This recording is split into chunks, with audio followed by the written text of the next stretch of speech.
Je vous présente Yellow, le bus de La Rochelle. Sa couleur, vous pouvez le voir, le jaune. Sa taille, 12 mètres de long et 2,5 mètres de large. Son poids, 10 tonnes. Sa vitesse moyenne en exploitation, 20 km/h. Et son énergie, le diesel. Il circule 1700 fois par jour pour desservir les 28 communes de l'agglomération. Alors pas lui tout seul, bien sûr, mais lui et ses 99 autres petits amis, tous identiques. Alors qu'il pourrait transporter jusqu'à 100 personnes par trajet, il n'en transporte que 20, soit 1/5 de sa capacité. Alors vous me direz, c'est une moyenne. Ça veut dire que forcément, il y a des bus très pleins. Oui, c'est le cas. Mais il y a aussi des bus très vides, voire même entièrement vides.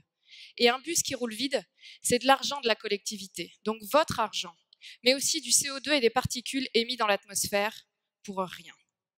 Il faut donc trouver des solutions pour remplir toujours un peu plus ces bus et rendre le réseau de transport collectif plus attractif.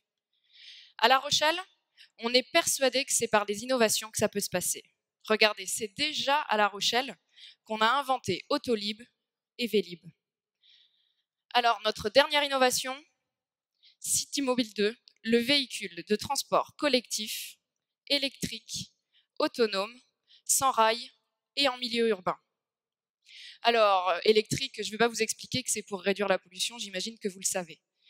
Par contre, un véhicule de transport collectif, autonome, en milieu urbain et sans rail, à quoi ça peut bien servir? Eh bien, si je vous dis qu'autonome, c'est sans conducteur, déjà vous vous dites, ah oui, c'est peut-être un véhicule qui permet d'aller partout, n'importe quand, qui permet de faire autre chose pendant le trajet et qui réduit les accidents. Eh bien, c'est ça. Mais sans conducteur, ça permet aussi de réduire les coûts de la conduite. Et si vous couplez ça au fait que c'est un véhicule de transport collectif et donc qu'il permet de réduire les embouteillages et que sous un format de petite navette, il permet de se faufiler un peu plus partout, là, on a le jackpot pour les collectivités. On arrive à leur proposer des solutions de desserte. Donc sans plus tarder, je vais vous présenter donc Citymobile 2, cette première expérimentation. Sa couleur, le bleu et le vert.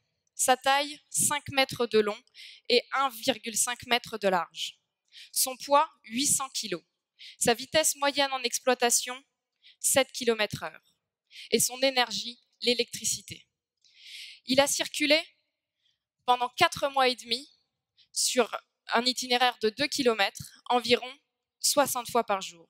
Alors, pas lui tout seul, bien sûr, mais lui et ses 5 petits amis, tous identiques. Concrètement, comment il a fonctionné? Eh bien, ces véhicules, ce sont des robots sur roues qui peuvent transporter jusqu'à 8 personnes et qui sont bourrés de systèmes.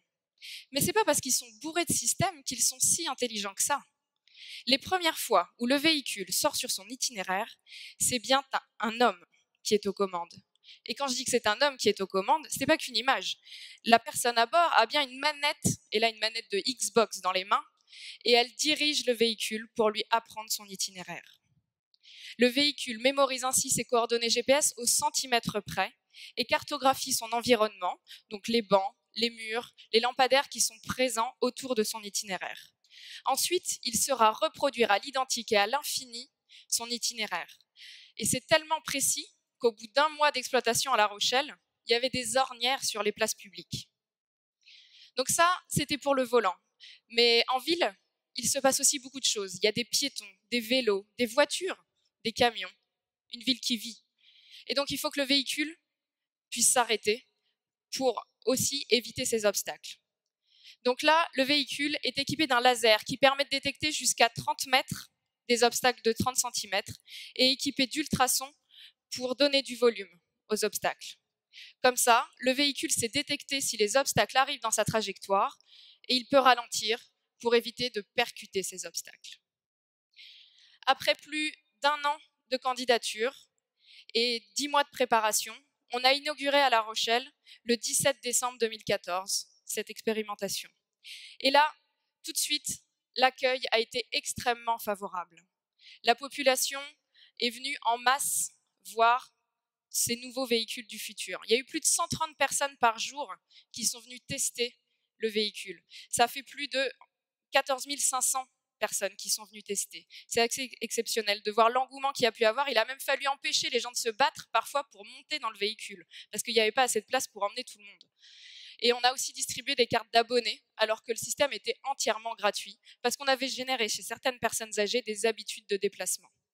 La presse a aussi tout de suite très bien relayé l'information. Dès le lendemain de l'inauguration, on passait à la télé, au journal télévisé de France 2, on avait des interviews sur BFM, RTL. Dans le milieu des transports, ça a aussi suscité un grand intérêt. Et on a reçu de très nombreuses délégations de Singapour, du Japon, des États-Unis qui s'intéressaient à ce sujet et qui venaient voir comment ça se passait sur place. Alors bien sûr, comme dans tout projet, tout n'est pas si simple. Déjà, mener une expérimentation dans le milieu des collectivités, c'est pas toujours si facile. Mais bon, on y est arrivé. Et puis, il a fallu convaincre le nouveau maire de La Rochelle, tout juste élu, qui avait fait sa campagne sur l'emploi. Il a fallu donc le convaincre qu'il était important de soutenir un projet de véhicule sans conducteur. Il a fallu aussi convaincre les riverains et les commerçants que les mesures de circulation qu'on leur imposait allaient leur apporter quelque chose. Et puis, quand on a vu le véhicule arriver, je ne sais pas quel est votre avis sur l'aspect du véhicule, mais moi je ne le trouvais pas très beau. Et donc on s'est dit, ça va être quand même difficile de faire croire aux gens que c'est ça la mobilité du futur, alors que l'aspect n'est pas très très reluisant. Mais bon, les gens se sont pris au jeu et vraiment, ça a été un gros succès.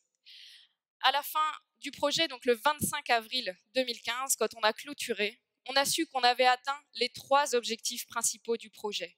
Confronter la population à ce type de mobilité, aussi éprouver la technologie et la robustesse du véhicule. On l'a mis en circulation en pleine ville et donc on lui a confronté de très très nombreuses situations. Et puis le 3e objectif et le dernier, c'était d'entamer les démarches de légalisation. Puisque je ne sais pas si vous le savez, mais un véhicule sans conducteur, c'est interdit en France et dans le monde sur le domaine public. Alors si l'on veut que ce type de véhicule devienne le nouveau Autolib ou le nouveau Vélib des réseaux de transport en commun et que donc ça puisse contribuer à remplir toujours un peu plus ces bus, il faut entamer ces démarches de légalisation et faire en sorte que ces véhicules soient autorisés sur le domaine public. Voilà, tout ça dans un objectif de rendre le transport collectif toujours plus économe, éco-responsable et écologique. Merci.